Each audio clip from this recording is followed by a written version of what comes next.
Okay, I guess I'll get started. Hi, everybody, and thank you for joining us on this webinar about the Rodale Institute Climate Smart Project.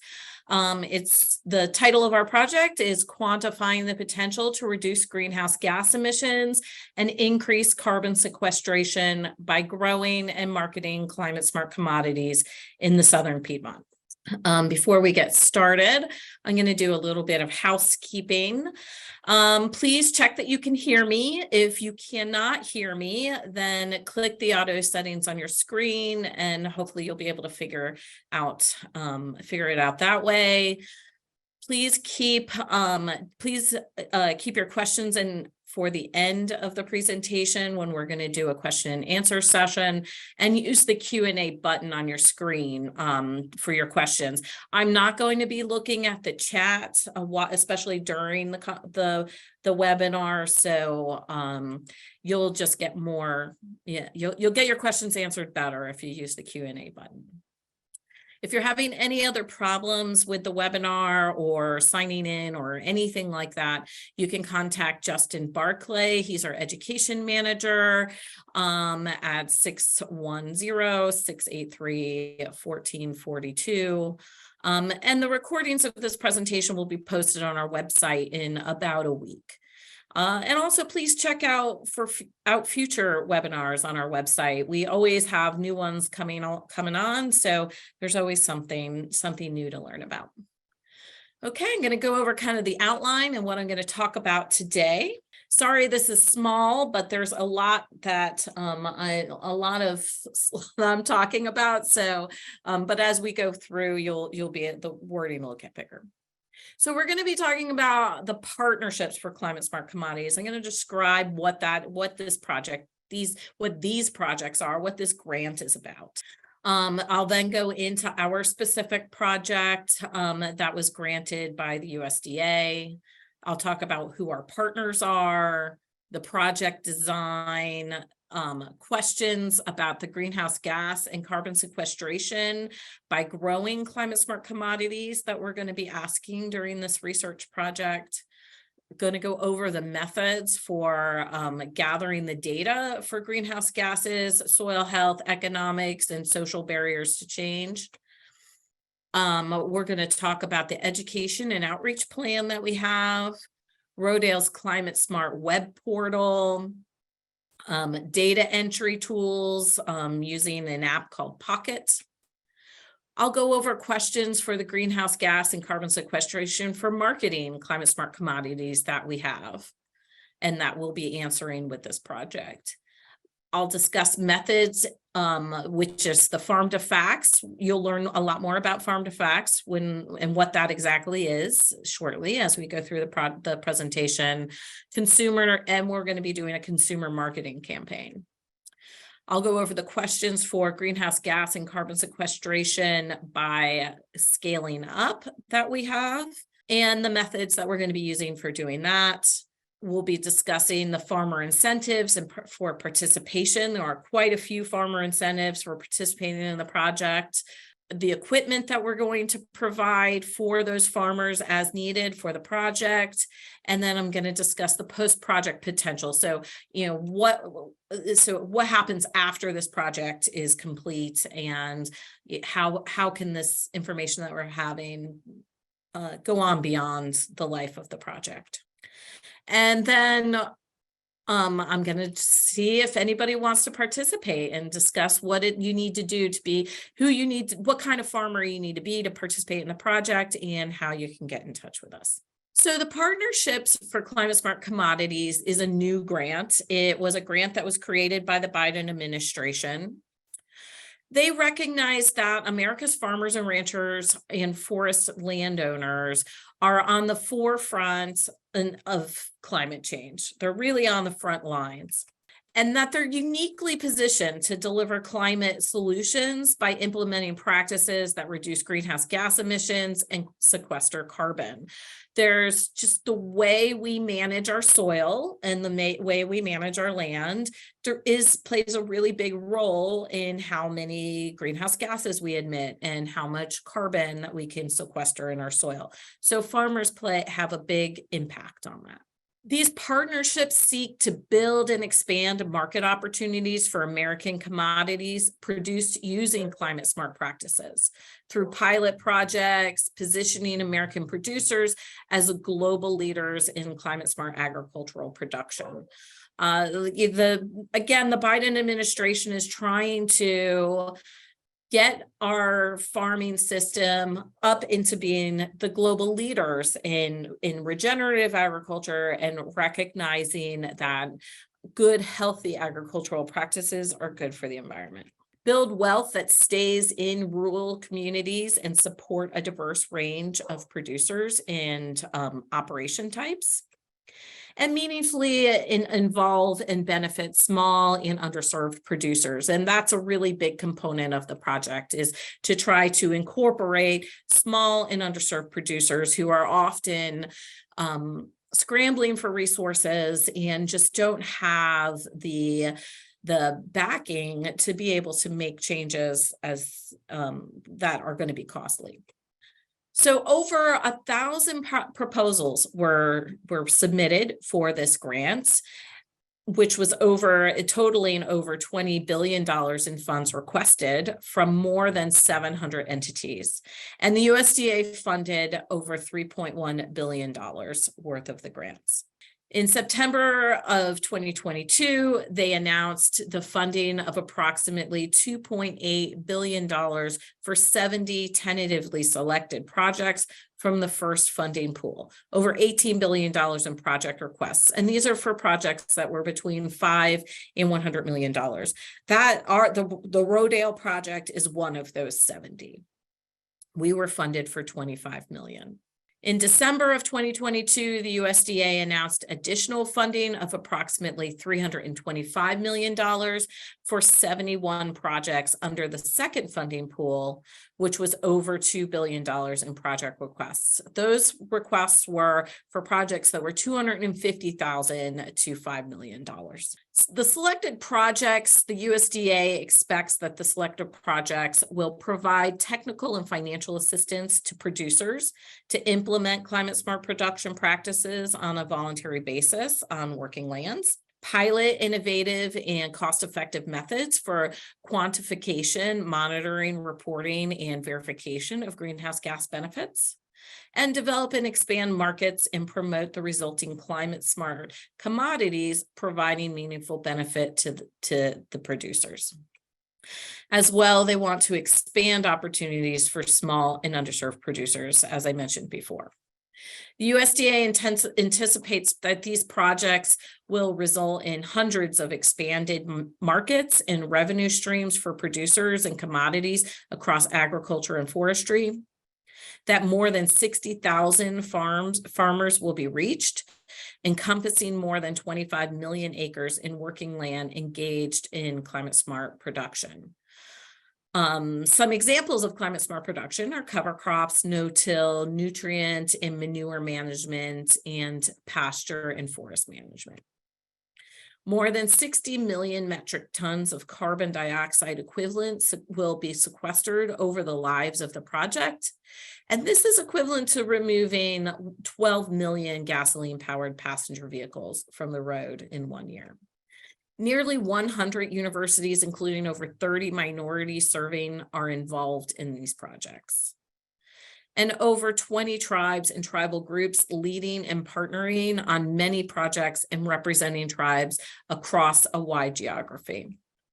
Proposals for the 141 selected projects include plans to match an average of 50% of the federal investment with the non-federal matches, which is quite a bit.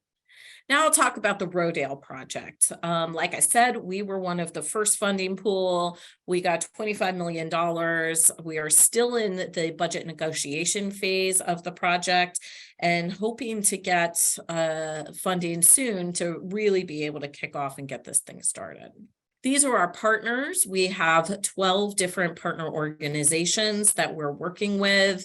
Emory, Carolina Farm Stewardship Association, Clemson, the Connect Group, Georgia Organics, North Carolina Agricultural and Technical State University, North Carolina State University, University of Georgia, the University of Tennessee, the Soil Health Institute, Virginia Association of Biological Farmers, and the University of Wisconsin. The project was created, I was the one who developed the project and brought together the research group while working at Rodale. And you'll notice that in this presentation, the logos are going to change as I move through the slides. And what I did, because this is such a partnership and the project is so integrated amongst the partners, I just put the logo of those partners who are participating in that particular work for that slide on the slide, just so everybody can understand how these partners are working on the project and working together. The location of the project is in the southern Piedmont. It is the blue line, that blue polygon that is surrounding portions of Georgia, South Carolina, North Carolina, and Virginia. We're going to be doing a greenhouse gas and soil health study. And that study is going to cross a thermal gradient where soils are more mesic northwest and more thermal southwest of the gradient. And that gradient you can see here as the orange line that's crossing across North Carolina and Virginia. We're going to have organic and conventional diverse vegetable farmers, a total of 100. There'll be 25 organic and 25 conventional north of that thermal gradient, and 25 of both south of the thermal gradient. We're going to have a climate smart commodities marketing study to try to understand better ways to market climate smart commodities. We'll be using farmers markets that stretch across the southern Piedmont and include up to 500 of their producers. The questions of the greenhouse gas and carbon sequestration study is going to be looking at are the potential for organic and conventional vegetables farms crossing a thermal gradient in the southern Piedmont to lower greenhouse gas emissions, increase carbon sequestration, and improve overall soil quality using climate smart practices. So we're asking for them to have cover crops. We're going to ask each farm to have a certain number of acreage that utilizes cover crops and a certain number of acreage that does not utilize cover crops. And we will take measurements in both of those pieces of both of those areas on their property. With that information, we're going to be able to understand how these greenhouse gases differ using cover crops versus not using cover crops, how the cover crops impact the soil differently. There's research out there that we already know how these things happen, but a lot of that research has been done in the Midwest, in the Northeast. There's not as much information on that in the Southeast, on our really clay southern soils, as well as crossing a thermal gradient. We're going to ask if carbon and greenhouse gas life cycles from seed to fruit on these farms with and without the cover crops. So what is that life cycle looking like? Is it different? Is there more carbon being released? Is there more carbon being used and then released out into the atmosphere, or vice versa, depending on whether you're organic or conventional or business as usual versus with cover crops on either of those two farming types? Does the COMET planner, the USDA's model for carbon sequestration on farms, actually determine greenhouse gas emissions on these farms? And if not, how can we improve it? So we'll be using the data that we're collecting to quantify, to validate and improve the COMET planner model. What are the social and cultural barriers to organic and conventional vegetable farms transitioning to climate smart agriculture? So we all know there are issues, that farmers, sometimes it's within your family. This is just how you grew up. You grew up farming this way and you don't want to change, or it's too expensive to buy the equipment. There's lots of reasons to have social and cultural barriers. And so we're going to be looking into what some of those reasons are. And what are the economic barriers for these farmers adopting climate smart agriculture? Same thing, like I said, sometimes it's more expensive. Sometimes there's just there's economic reasons behind not wanting to adopt. And we're going to learn about that a little bit more and get a better understanding of how these farmers, when they're farming, how much ultimately are they spending per climate smart or business as usual without cover crops across organic and conventional farms. And then what recommendations can we make to the USDA and lawmakers to help farmers transition to climate smart agriculture? So we'll learn we'll take these lessons learned from the economic and the social barriers to change projects and provide recommendations to the USDA on how to support farmers who do want to transition. So this portion of the project, we're going to be looking at greenhouse gas emissions. We're going to set up on 4 farms, 1 conventional, 1 organic in the north, 1 conventional, 1 organic in the south. We're going to set up these eddy covariance towers. These towers collect data on greenhouse gas emissions. The analyzers we're using, I'm not going to get into a lot of technical detail here, but we'll be obtaining information on nitrous oxide, ammonia, methane, carbon dioxide, and water, and using an open path eddy covariance system. The open path system, what it is essentially is if you take one of these analyzers, there's 2 mirrors in there, and a laser beam is reflecting between these 2 mirrors that are exposed to, and the beam itself is exposed to the atmosphere. And as it's going through, there's going to be a point where there's a weak absorption. There's a peak spectral signature so basically the light going through, where there's a weak spot in that beam of light. And that's where we'll be extracting data and getting the trace gas analyzed for how much trace gas is in the air right on your farm surrounding these eddy covariance towers. We're also going to set up meteorological sensors. They're going to take the basic data, air temperature, humidity, vapor pressure, barometric pressure, wind, speed, gust, and direction, solar radiation, precipitation, lightning strikes, soil moisture, and temperature. We'll have flux measurements, soil heat flux plates, and net radiometer.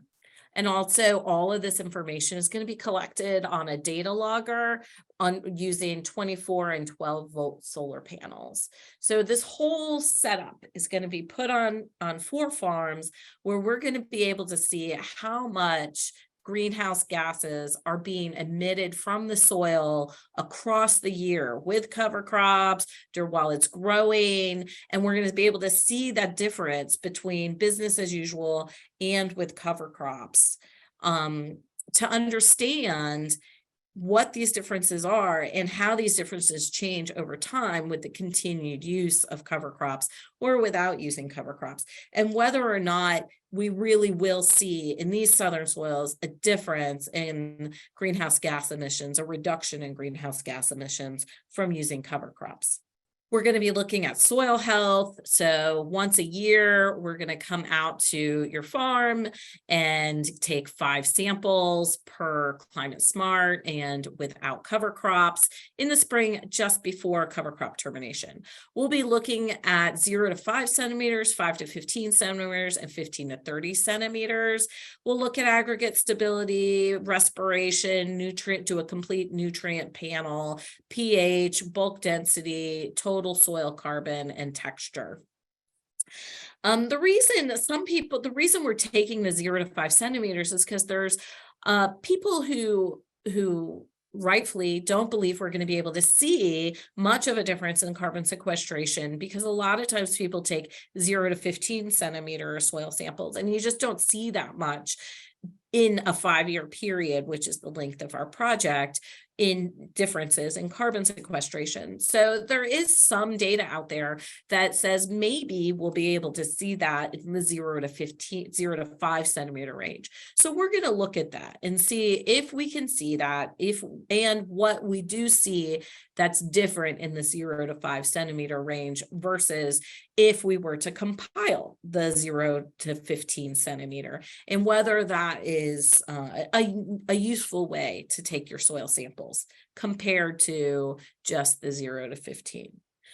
For the economic barriers to change, we're going to have data that's shared yearly on a per business as usual and per climate smart basis.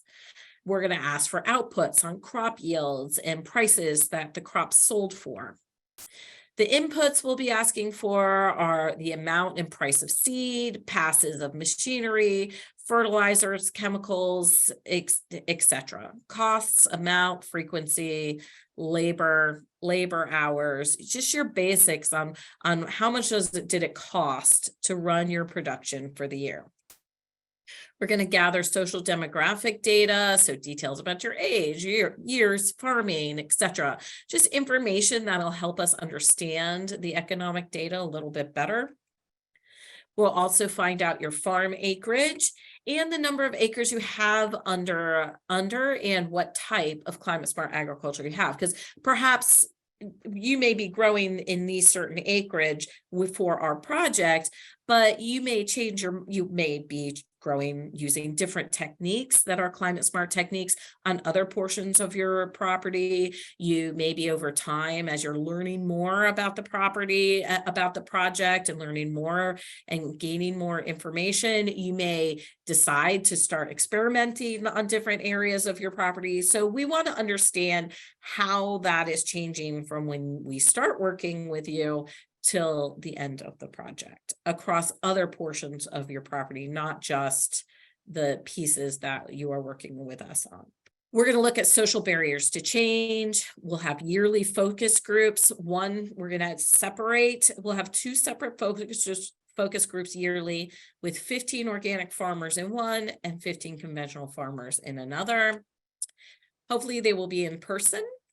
We will discuss issues with transitioning to climate smart agriculture, like your social circle and what their thoughts are, and your family and education and supports, the costs, things like that. Just everything that socially impacts changing and why it's more or less difficult for you to transition to using cover crops or climate smart agriculture. We're going to enter the data is going to be entered through an app for the whole project, not just this portion, but and I'll explain that app. It's called Pocket later on in the presentation. But that data that will be entered through there are multiple choice questions that are about your feelings, interests, and benefits and beliefs about implementing climate smart agriculture. So as on this app, you'll receive notifications asking you these questions, and you just answer them real quick, and then it's done. You'll be asked to submit photos of successes and challenges that you're facing on the farm implementing climate smart agriculture. So essentially what we're trying to get is, how has this impacted you? What are you going through in order to be more climate smart? So what are your successes? What are your failures? What are the things that you experience over time, so that we can have an understanding of the farmer's experience in transitioning to climate smart agriculture. We're going to have an education and outreach plan where we have a team of organic and conventional farming experts. They will help us with recruiting the farmers and farmers markets for the project. They're going to help with technical assistance for each of the farmers. that are part of the soil health and greenhouse gas study. We're going to be creating videos highlighting early climate smart ag adopters that may or may not be part of the soil health or the marketing project. Field days to learn about cover cropping and the equipment and just how to use Pocket and all the things that have to do with the project if you're a participant in the project, as well as what we're learning, especially over years. We'll be having these field days, 2 field days a year for the length of the project. We'll have conferences, we'll be attending conferences and giving talks and presentations about what we're learning, so that at these regional farming conferences, and we'll be providing webinars discussing what we're going to learn. And in this one, you're just hearing what we're going to do. In the future, you'll start hearing about what we have done and what our successes and failures in this project have been, and some of our results as time goes on. We'll be providing fact sheets and other informational pieces, white papers, peer-reviewed publications that we're going to provide and disseminate to the public. The Rodale Climate Smart web portal will be created.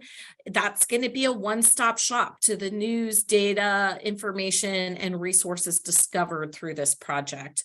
We're gonna, anything that's associated with the project, webinars, videos, photos, fact sheets, publications, presentations, linked to climate smart agricultural resources. We're gonna build out a nice, robust page so that if you're living in the Southeast or beyond, you can reach out and see what we've learned, what other farmers have learned, and get ideas on how to improve your farming practices. We are going to ask questions about greenhouse gas and carbon sequestration by marketing climate smart commodities. We're going to develop and expand markets for climate smart commodities throughout the Southeast. One of the questions will be, can Farm-to-Facts, an ecosystem services tool, be used to assess how climate smart a Southern Piedmont farmers' operations are? What marketing strategies are most effective in influencing consumers in purchasing value-added climate smart commodities? And what recommendations can we provide to the USDA on how to influence consumer decision-making toward the purchase of value-added climate commodities? So Farm-to-Facts, I've mentioned it a couple times. What is this? What is Farm-to-Facts? Farm-to-Facts was created by the University of Wisconsin, and you can see their logo is up here, and you'll understand why. It's way up there at the top soon. So they created Farm-to-Facts, and they created it originally for market managers to measure their economic and social and ecological impact of their markets. Market managers use the data to make informed decisions and communicate with stakeholders to achieve market goals. They use this information to apply to grants, general fundraising beyond grants, and community outreach. This Farm-to-Facts, once you enter the data, and there's over 100 metrics that can be entered and analyzed. Once you enter your data, you can pick what data is you think the most informative about your market, and then create these cool graphics that you can display or put in a proposal or something like that in order to just discuss your market a little bit better and what you have going on in your market, as well as it provides educational outreach to help you improve how to run your market more effectively. Now, this is why we had so many logos, because the ecosystem services tool has just been created by the University of Wisconsin. And this tool reaches out to farmers. However, this tool has not been validated in the Southeast. So the work that we're doing with the greenhouse gas and soil health data, each of those 100 farmers are going to be filling out the ecosystem services tool of Farm-to-Facts. And then the University of Wisconsin will be able to take that data and validate and improve Farm to Facts and their ecosystem services tool. So over the course of the 5 years, they'll be perfecting that tool. So farmers can then take out that, they can find out what their greenhouse gas and soil health emissions and impacts are on their farm. And then they can take that to market. And to the markets that they participate in, they can take those fancy graphics that are created and display them on their markets and see if consumers are interested in purchasing things that are more climate smart. And it's a way to explain to a consumer why you would spend more money on this tomato versus that tomato in this other booth, because your farm is giving off less, has better soil health, or giving off less greenhouse gas emissions. It's a way to connect the ecosystem services to the value of your food. We're going to create a consumer marketing campaign where the consumer education campaign is going to highlight and promote early adopters. We'll assess a suite of communication and marketing materials to educate and influence consumer buy-in. So different language that can be used, different kinds of outreach, whether it's print or social media, newsletters, and assess how the consumer is absorbing that information and learning about climate smart agriculture and what their thoughts are on it based off of what they're learning. The market managers are going to be doing Farm to Facts and helping with the markets that the farmers that come to their markets fill out and get the benefits of Farm to Facts. They will collect weekly sales data. There's going to be consumer surveys 4 times per year to collect data on what the consumer's thoughts are on climate smart ag and the marketing campaign. They'll collect and submit information on participating market farmers, track climate smart commodities produced and sold at market, and assess changes over time. And also, we're going to quantify consumer behavioral change over time. So we'll be able to see how consumers change based off of this educational consumer outreach campaign. Then we'll be able to provide recommendations to the USDA on how to influence consumer decision-making toward the purchase of value-added climate smart commodities.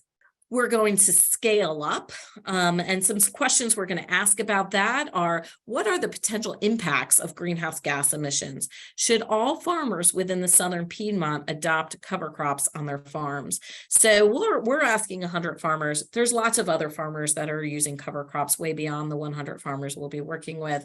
So what benefits are we really getting? So we're going to take the data we have from our farms, and then we're going to incorporate it into modeling to be able to show that and see what would happen if everybody adopted these practices. Well, current locations where climate smart agricultural crops are grown in the region continue to be suitable into the future, given predictions for climate change. As we know, the climate is changing. Here in the Southeast, we really are feeling it. It's becoming warmer, wetter. It's changing. And so over time, we expect that the habitats that, the environment that will support some crops today no longer is going to be effective. It won't be here to support those crops into the future. So as the environment changes, what crops are going to come and go, being able to be produced in the region, and how is that going to impact the climate smart and greenhouse gas benefits that we would be getting today. We're going to do this through advanced methodological modeling efforts to predict climate impacts on agricultural systems. We're going to integrate the highest geospatial data available, generate high resolution suitability models for major U.S. crops in the region. So like I said, you look at rainfall, you look at temperature, humidity, and the soils, and you say, okay, this area is good for growing these crops today, but that's going to change over time. And so as that changes, what crops are going to be suitable to grow there? Or are these crops still going to be suitable to grow there?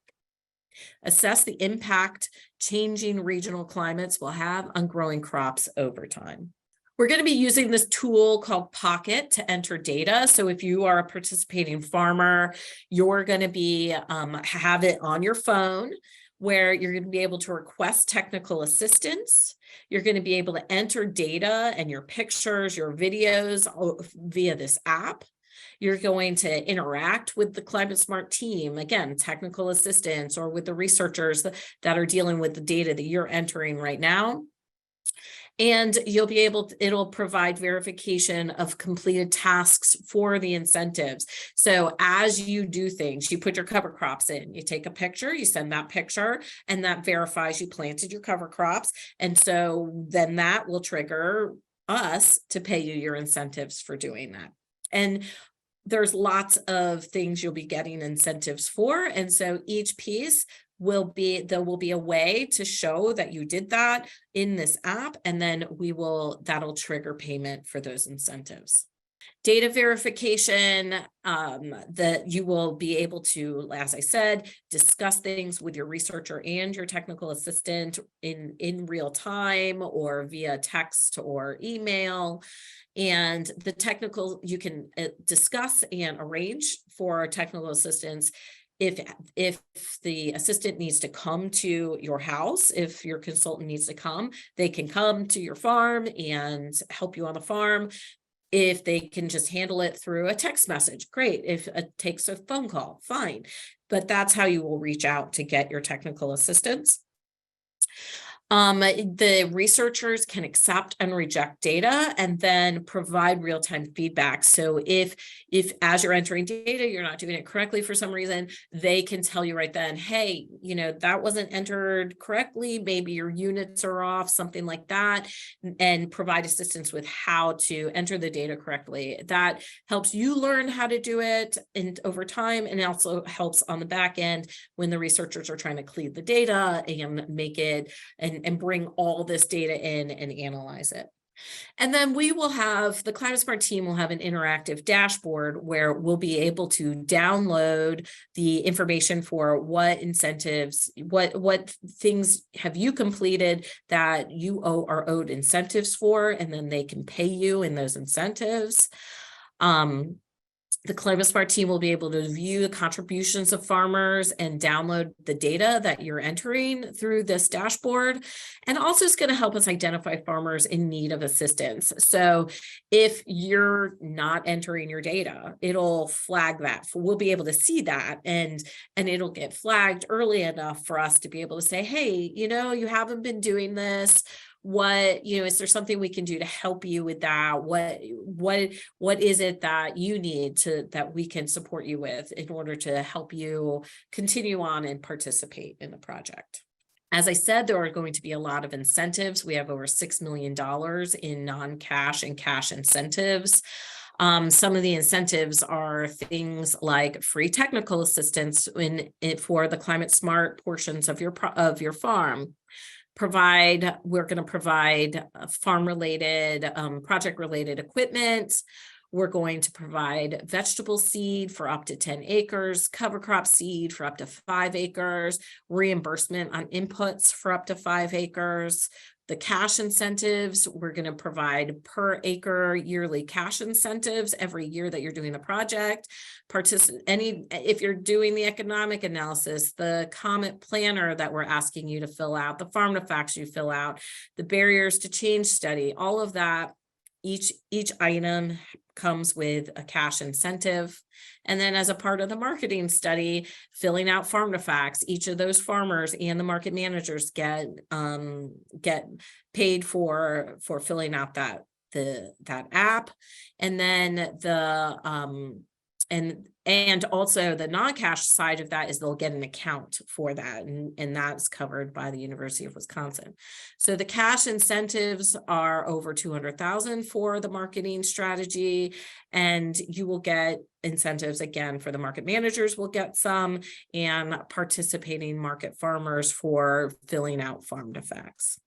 We will be providing roller crimpers, no-till seed drills, and no-till transplanters to those farms that need it in order to be able to get all of so that everybody can participate in the project. Our post-project potential, through our education plan, we're going to lay a foundation for climate smart ag in the Southern Piedmont, across producers, markets, and consumers, make the concept of climate smart ag recognized by consumers, and emphasize the value of growing and purchasing climate smart commodities. We're going to verify and improve the Comet Planner model in the Southern Piedmont. It'll make it more accurate assessment of greenhouse gas mitigation and carbon sequestration, and also give farmers the confidence that they can make a difference for the climate by filling this form out and understanding that it really does say something about their farm in their soils. With the life cycle analysis is going to provide scientifically rigorous evidence to inform farmers of ways to diminish their impact on the climate, as well as translatable farm. It's going to be translatable across into farms across the country, further expanding the scale and longevity of this project. We're going to create a soil to air model of greenhouse gas emissions and nutrient flow through the system to better understand. That's going to create a better understanding of how greenhouse gases and soil impacts from cover crops used across organic and conventional farming and soil temperatures, how these cover crops impact these things across the system. And as well, it's scaling up because it just helps us understand cover crops more, which is something that we still need a lot of information on. We're going to assess the ability of the soil to sequester carbon in the top 5 centimeters of soil, making us better understand the process of carbon sequestration, and scaling up long-term project potential for farmers across the country as we understand that process more. And then we're going to provide scientifically rigorous recommendations to the USDA and lawmakers for economic, social, educational, technical, and marketing barriers to transition to climate smart for underserved and small scale farmers. And a lot of that can translate across the United States.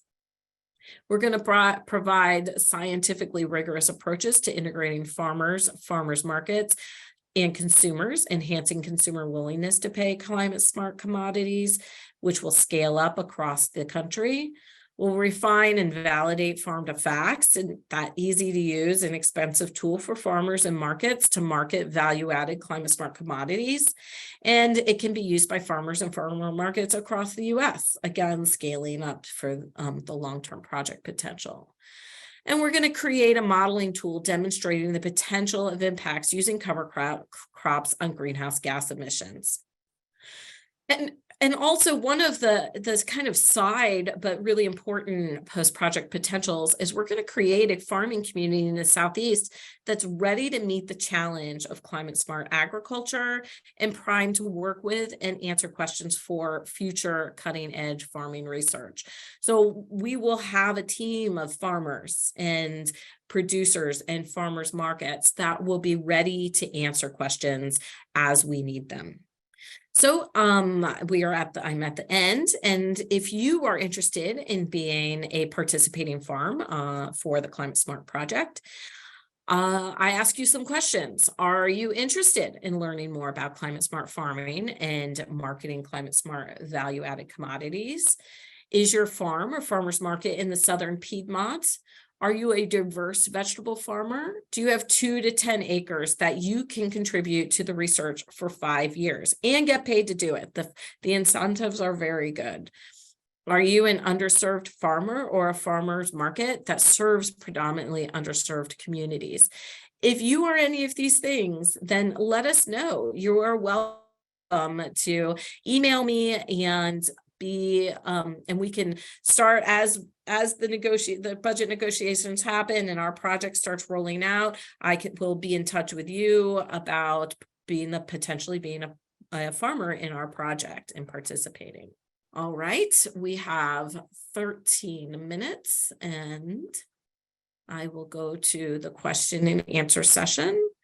So why isn't soil sampling occurring at deeper depths? It appears that many sources recommend sampling at greater depths than 30 centimeters to get a better idea of soil carbon fractions. The answer to that is because it's pretty much the consensus that over a 5-year period, you're not going to see much change beyond 30 centimeters. So that's the length of this particular project. For that reason, it just wasn't worth the significant extra expense to start to gather that data. And that's why. And that's why we're really focusing on, we're very interested in the 0 to 5 centimeter area, because we think there is a lot going on there that is not being represented when you're taking 0 to 15 centimeter samples. Another question: how National Federation of Group Farmers Nepal can utilize Rodale and your project learnings? Well, you can read when we get our Climate Smart web portal up and running, there will be information just added to it all the time that will allow the for you to, I'm sorry, I got distracted by a chat that just came in. So so you can look at the web portal and read whatever information we have there. And if it if it pertains to you and you think it works for you in your environment, then you can use it. It'll be available for anyone. Any other questions? I don't see any other questions. I'll give it just a couple minutes in case anyone has any. It's a lot of information to absorb. Where can I find the boundaries of the Southern Piedmont?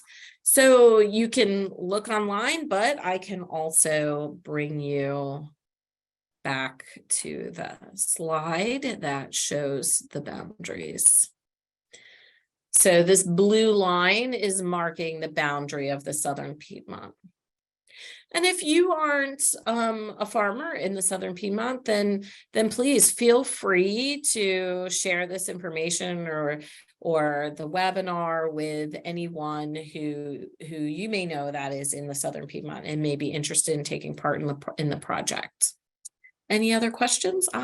Maybe this was already mentioned, but will results be published along the way or mainly after the project? We will be publishing results along the way for sure. So as we learn, we will share, and that will be via webinars, field days, fact sheets, white papers as we go along.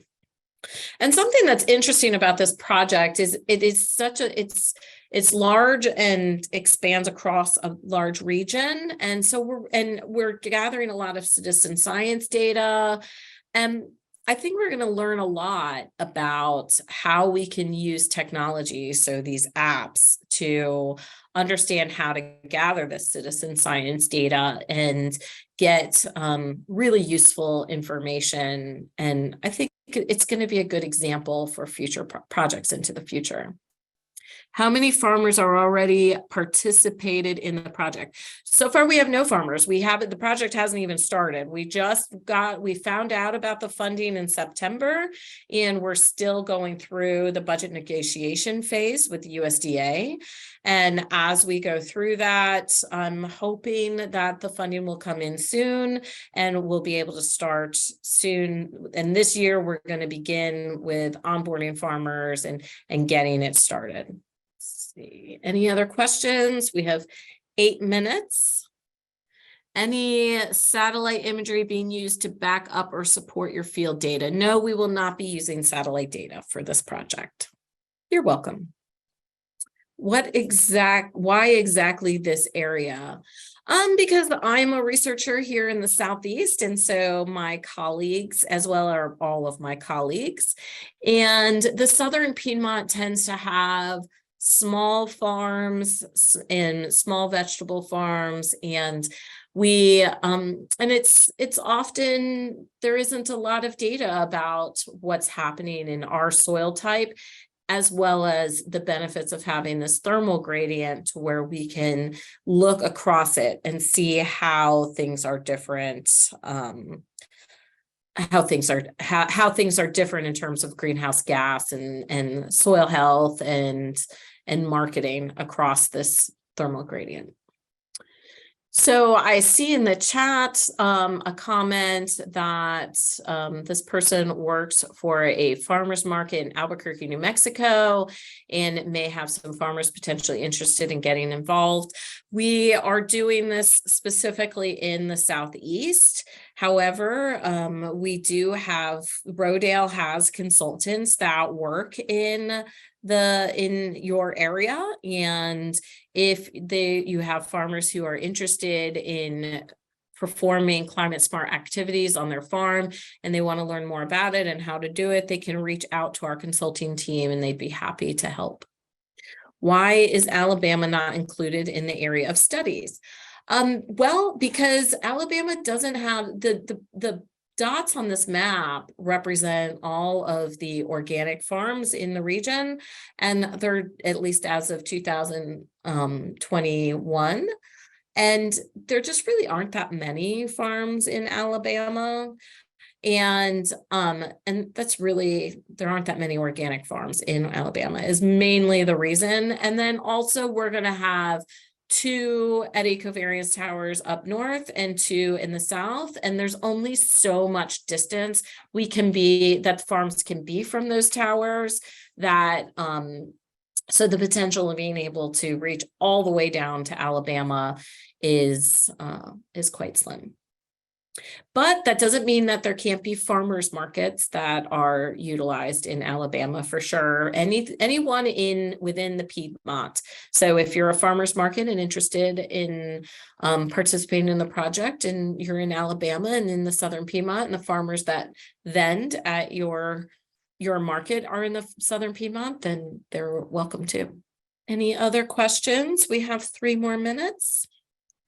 Okay, I think that is all. If you have any more questions or think of something, or if you want to be a participating farmer, then please contact me. I will put my contact information up again. Please feel free to contact me, and I will put you on the list of farmers to participate in the project.